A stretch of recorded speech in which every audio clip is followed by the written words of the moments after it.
We offer EMS providers two strategies that will improve free cash flow and reduce inventory.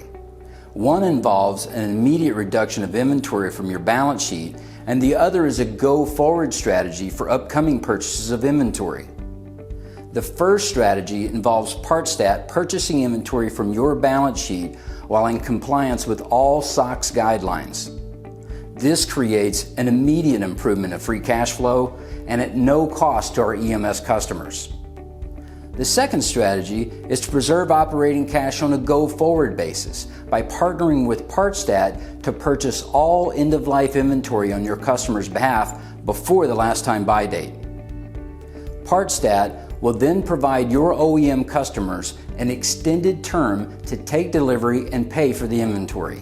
In fact, we can support platforms and schedules of up to 20 years while saving your OEM customers up to 50% on annual inventory carrying cost. These strategies have proven to improve free cash flow and reduce inventory for our EMS customers and allows them to deploy those dollars into projects that will improve their return on investment instead of purchasing multiple years of inventory. Let Partstat improve your free cash flow.